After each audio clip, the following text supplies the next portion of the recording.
Всем привет! Я Макар Пальшин, и я из семьи Пальшиных.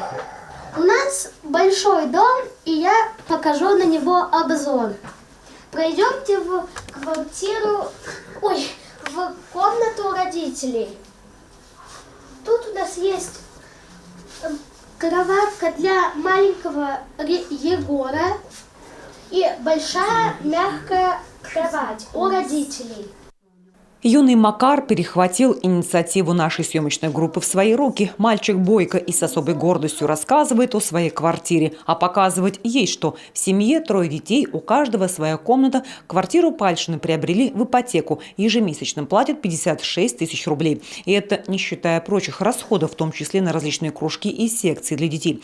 Родители с особой радостью делятся новостью. Платеж за кредит совсем скоро уменьшится почти вдвое. На днях Пальшины получили сертификат на улучшение жилищных условий. 2 миллиона 600 тысяч рублей сразу же направят на погашение ипотеки. Я родила в 23-м году, и нас, получается, как многодетных продвинули в очереди. Мы стали 4-е и попали под выплату в этом году. И когда вы уже получили сертификат? Сертификат мы получили буквально на днях, и сейчас отнесем его в банк, и у нас будет частичное погашение ипотеки. Конечно, будет гораздо проще платить ипотеку. Наверное, больше денег, да, будет в семье оставаться.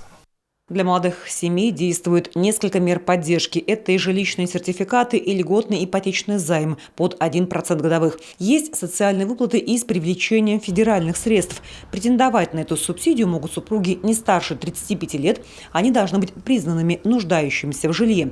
От государства они могут получить 35% от стоимости жилья. Субсидия рассчитывается с учетом количества членов семьи и стоимости квадратного метра. Работа проводится в исполнении указа президента России Владимира Владимировича Путина и в рамках реализации национального проекта «Жилье и городская среда».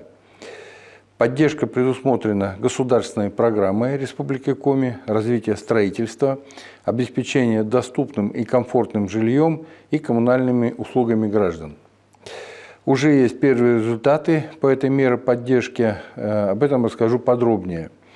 В 2023 году правительство Республики Коми привлекло из федерального бюджета средства на приобретение или строительство жилых помещений для 56 молодых семей. Сейчас уже все 56 семей получили соответствующие свидетельства. Из них 52 семьи с помощью данных средств улучшили жилищные условия.